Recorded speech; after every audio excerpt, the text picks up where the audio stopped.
Okay. This is 4/7/2018, and we're here at the Evansville Red Cross in Evansville, Indiana, and we're visiting here with James Ubelhor and his son Scott.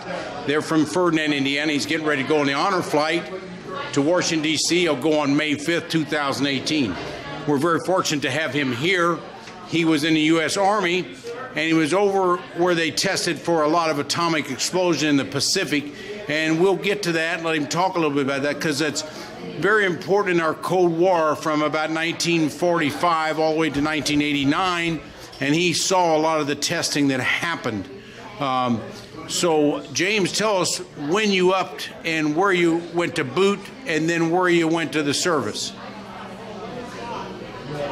Where'd you sign up at? In Ferdinand or somewhere else? It was Ferdinand. They took us to Jasper, and then we went to New Albany, and then from there we were on the airplane. We went to Michigan, and then we went to Georgia, all by plane. And you got basic training in those places. Yeah. And you're a U.S. Army. And then after they trained you, then you went off to the Pacific. When did you go to the Pacific? We went to school for almost a year at Fort Monmouth. Fort Monmouth. And what were you trained in, James? Electronics. So you're an electronics technician?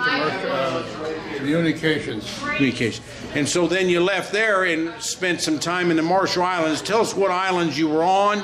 Speak loudly. Eniwetok was the main line. And then there was... Ewatok, And Eniwetok was one, and Kwajalein was another. Kwajalein? And the other ones were almost unnamed, but they had a name. Tell me what type of experiments we were doing there, and what type of nuclear material we were using. I don't know what the type of music that they were using, but it was a hydrogen. Yes, that's when they blew up one whole island out there. An island of Raboshat. Raboshat's all gone, and it was hit. The H-bomb hit it about 53 or something like that. Stone, yeah. Did you see that explosion? Oh, I was too damn close to it. Yeah. Tell you 6 miles from there. Tell me what you saw. It looked like the normal sun was coming up, and I knew precisely at 6 o'clock that I was going to go off because I was in communications. And at 6 o'clock they set it off, and it looked like the sun immediately came up, and it was so bright you could read the newspaper. Did you look at the sun? Did you look at it when you were? Sure, I was about a half mile away from it. Yes. And then the explosion, they put it down below the ground. It didn't go up in the air, or did some go up in the air? It took that volcanic ash. The islands were all off from a volcano. Yes. And it blew them in the air, and that's the one that killed the fishermen. Yes. Burned holes in their skin, and how many did it kill? I don't remember. They didn't tell us. Yes. We weren't. It wasn't none of our. They were Japanese fishermen. I see. Yeah. We were put back. We were told if it rains, we should be sure to get under the roof. I see. Because of fallout. Yes. Yeah. And how many explosions did you witness? 10 of them. Yeah. And you always knew when it was going off because you were in charge of communications. Yes. But it went right off at 6 a.m. And then you have a VA disability because radiation causes other diseases, and so you've been exposed to the radiation, which we try to minimize people from radiation exposure. They're telling me that I've got leukemia, but it's a slow-moving kind. It should not be the one that's going to kill me. Yeah. So it's chronic lymphocytic leukemia. It's CLL, is that kind. And we don't think that is caused a lot by radiation. There's some minimal. The other types of leukemia, a little bit more risk. This one, not as much. They still want me back twice a year for a test. At Louisville, yes, yeah. Well, we really appreciate your service. What was the most unique thing you saw during your service, and what do you think the next generation should do in regards to our country?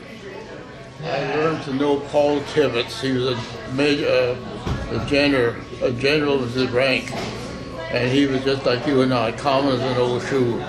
But I was right behind him when he turned that bomb on the yellow skins, he called them. The Japanese, he killed 200,000 people with that one shot, and I was this close, right behind him. How far were you? Why were you so close to him? Well, we were just close buddies. Were you? His son, I think, went to school in New Orleans, was in the Navy after him, but Paul Tibbets was the pilot for the Enola Gray. That dropped the atom bomb in Hiroshima and Nagasaki, one or the other. But Paul Tibbets is famous for that. But you knew him. How'd you know him, from the Navy? Or Army? We went to Ranson one time, a publicity stunt from Lawrence Welk. Yeah. And I knew I wanted to see that guy.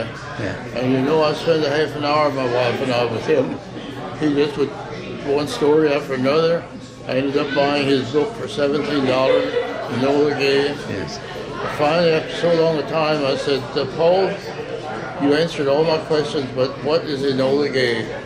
He said, that's my mother-in-law's name. And he said, we were allowed to name my airplane anything I wanted to.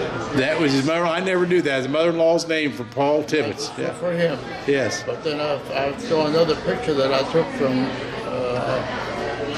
in Ohio at a museum, and that one had a name on it too. That was Strawberry Bitch. So I wouldn't think those names meant anything. Yeah, yeah. But Paul was. I served him. Yes, sir. No, sir. I was just like military we're supposed to. Yeah. And he looked at me and he saw my name on my shirt. Yeah. He said, your name is Jim? I said, that's right, Paul. My name is Paul. He said, let's keep it that way. Yeah. Forget this sort of stuff. Yeah. Well, Just common as an old shoe. that's very historic to be with Paul Tibbets, and it's very historic to see an H-bomb go off. Very few people have ever seen that. I've got all the autographs from him and his whole crew Is that right? in my book. Scott could have it here, I believe. He's got your book here. Let me take a picture. I think it's in here. Is it?